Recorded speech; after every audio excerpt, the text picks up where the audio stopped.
देवभूमि उत्तराखंड की सुंदरता को अब अनुभव करें नागफनी टूर्स एंड ट्रैवल्स के साथ, जिसमें आपको मिलेगा शुद्ध शाकाहारी व जैन भोजन और साथ ही बेहतरीन आवास व्यवस्था।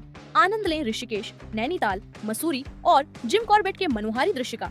आज ही संपर्क करें श्री महावीर जी भूपेंद्र जी जैन से। ना बोलती है ना चल पाती है, मतलब माइंड नहीं मतलब काम कर पाता है उसका, तो उसके लिए हम लोगों ने मूर्ति रखी है सागर उदय में उसके नाम से। तो क्या उसको उसका अगला भाव अच्छा हो गया क्या कि नहीं? अच्छा भाव होना नहीं होना उसके परिणामों के ऊपर आश्रित है। यदि वो समझती है तो वो भली कान से नहीं सुने, लेकिन मन से यदि वो अनुमोदना करती है मन में भी उसका अच्छा विचार आता है, तो उसके परिणामों के अनुसार उसकी गति होती है। मतलब हम माँ बाप क्या करें, मतलब महाराज जी? अब माँ बाप तो जो तुमने भी कर्म किया होगा, जो ऐसी संतान मिली, बिना कर्म के कुछ भी नहीं होता। कभी ना कभी हमने किसी ऐसे बच्चे के प्रति कोई दुर्व्यवहार किया होगा, कोई गूंगा होगा, कोई होगा। देखो, मैं तुम्हारे अपने आप में तुम पे अपने पर लागू मत करना, सब पे कह रहा हूँ।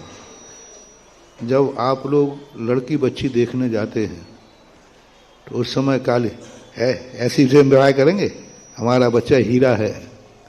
तो साहब कर्म बन गया।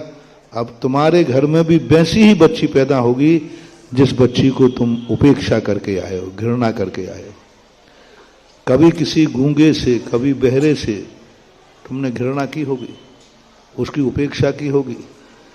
कभी गूंगा बहरा पापी कहीं का ऐसे शब्द बोले होंगे, उसका परिणाम कर्म ने कहा लो हम तुम्हारी गोदी में ही डाले देते हैं सब। आप जैसे कुत्ते आदि आते हैं सूकर, इनको आप द्वेषपूर्वक घृणा कर देते हो। कोई गंदगी खा रहा है उनको थूक देते हो। तो कर्म कहता है जिससे तुम घृणा कर रहा है उसी का तुझे एक बार दर्शन करना पड़ेगा। इसलिए हमारे जैन दर्शन ने कहा कोई व्यक्ति कर्म का यदि मारा है उसके प्रति घृणा भाव मान लाओ, बल्कि विपाक विचय अपाय विचय धर्म ध्यान करो। ये देखो, कोई मान लो जो बच्चा है पागल है, उसकी गंदगी बह रही है, नाक बह रही है, ऐसा है, तो उसको देखकर तुम्हें ग्लानि भाव हो जाए, घृणा भाव हो जाए, तो उस समय ये कर्म बन जाते हैं। उस समय हमें अच्छा भाव करना, देखो भगवान कैसे कर्म का उदय है, हे भगवान इसके कर्म भी शांत हो जाएं और अच्छा मिले। तो ये कर्म बांधते हैं अपन लोग। जब उदय में आता है तो हमारे लिए दिक्कत होती है, लेकिन बांधते समय दूसरा के बच्चे को, दूसरा गूंगा बहरा अंधा है, उसके प्रति हम कितने द्वेष भाव रख लेते हैं, उस समय ये कर्म बन जाते हैं। और यही बात है, इनको गूंगे अंधे क्यों होते हैं? क्योंकि इन्होंने कभी किसी साधु सज्जन की बुराई की होगी, साधु सज्जन पर कभी आरोप प्रत्यारोप लगाए होंगे, उनको बदनाम किया होगा, अच्छे लोगों की निंदा कानों से सुनी होगी।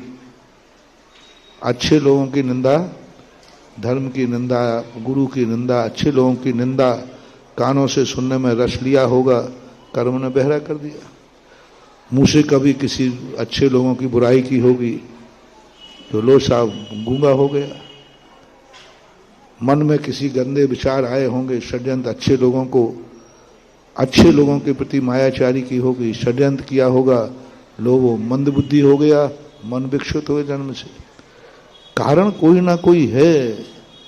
बिना कर्म के उदय के कुछ भी दुख नहीं मिल सकता। सुखी व्यक्ति भली कर्म के बिना हो सकता है, दुखी व्यक्ति तो कर्म के उदय से ही होता है।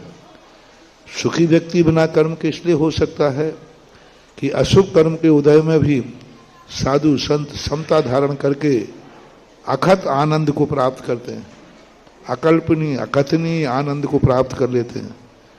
तो सुख भली ही बिना कर्म के मिलता है, लेकिन दुख तो बिना कर्म के मिल ही नहीं सकता। ऐसा विचार करना चाहिए।